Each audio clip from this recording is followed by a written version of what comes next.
all my numbers on a big spreadsheet. I'm buying time to wonder where I should walk my feet.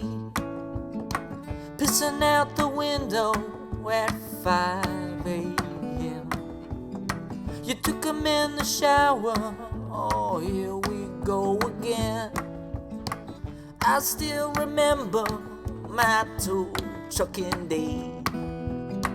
I stole your car in the afternoon while the football teams played. You came down the lot, blew your stack. You know you pitched quite a bitch, but didn't get your money back. Numerical America, numerical, that's just the way that it works. Numerical America, numerical, oh, tell me where it hurts.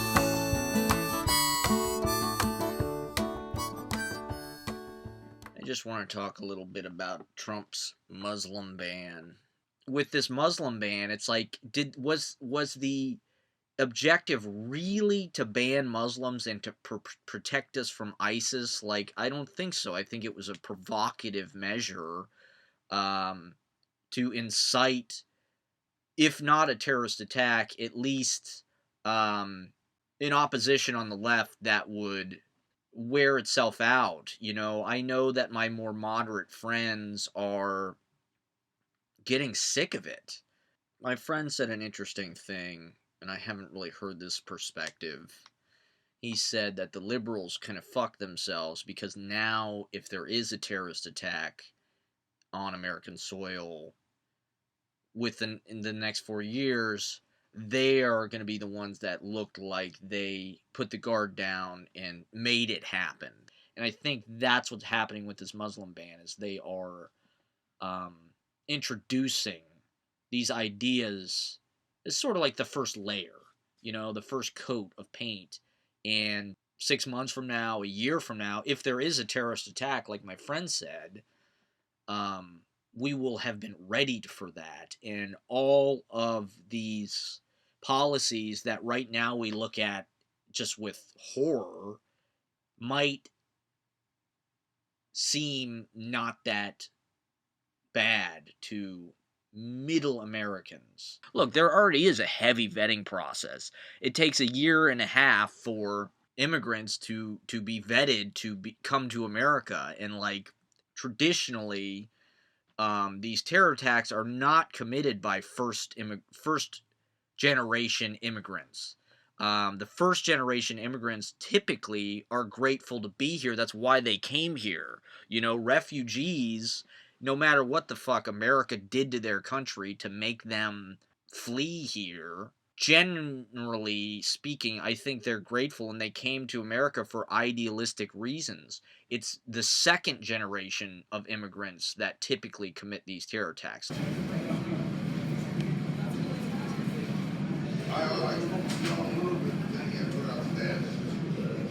I had kind of an interesting experience the other night at my favorite pho restaurant where I go to kind of relax and take a load off. And this particular night, I was meeting up with Johnny, and we're sitting there having a conversation about all this, about immigration and Trump, and, you know, not like super loud. This woman comes and she sits literally right next to us. Like, the whole restaurant was empty when I got there. I was literally the only person in the restaurant. Big restaurant. So we're having our conversation, and she starts piping in, you guys, you're liberals, you live in a bubble, you don't know what it's like, you don't have any idea what the real world is like. You know, you don't know what it's like out there. I don't think she was from Israel, but her family was from there. And like, granted, like maybe my point of view in particular is sort of bleeding heart and like naive about the way that we're kept safe.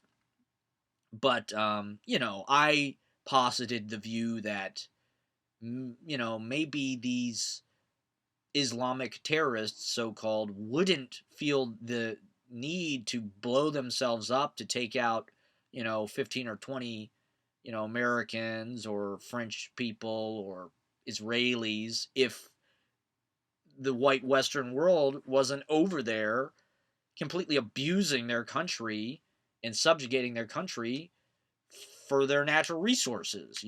And of course, she didn't want to hear that at all. It was just there's no way to justify it. It's not right. And like, granted, like that's a tough position to be in, just like rhetorically. Like, I'm not defending terrorists, but like, I do try to understand all points of view, and like, these people are not just evil. This is all they can do. They don't have a huge military industrial apparatus to bomb us into fucking Kingdom Come. The only way they have to fight back is through these like terrorist, actions that will reverberate and scare the shit out of, all the Americans or all the. And I don't think Trump. I don't even think his intentions are to like dissuade that or make us safer. Like, his policies are clearly going to stoke this animosity and cause more attacks. We were talking to her, and like, we gradually sort of steered our way back to sort of more neutral kind of like and I think Johnny said something about how she was just being aggressive because she wanted attention, and like that's probably true. We started talking about her Tinder dates, and like, she goes on all these Tinder dates, and like, she goes to Williamsburg, and like, this dude has a gym in his building and a pool, and like, like, but like, it was not a completely unamicable thing. Like, she was a nice lady, and like, even though her point of view was like incredibly like New York Posty, it was interesting to see kind of somebody who was pro Trump and like coming at it from just like a different kind of radical sector. The way it ended, like, we couldn't really get out of this conversation with this woman. Then she's like, "I'm just gonna go to the bathroom. I'll be right back. I'm gonna go to the bathroom real fast." So she gets up and goes to the bathroom, and like, me and Johnny are like, talking or whatever. And then the waiter comes over because they had been watching the kind of the whole thing, because like, we were being so loud, and like, we were arguing. Like, I was not sort of having whatever she was saying, and like, she kept saying like, we're in a bubble and shit. And I was like, yeah, I'm just a liberal. I'm just in a super, like, I don't know anything. We were kind of being loud, and she was being like very pro Muslim ban, and there was this African American woman sitting by the door, and like, she got up, and like, she kind of looked over with like this kind of like disturbed look, like she wanted to say something, and she left the restaurant.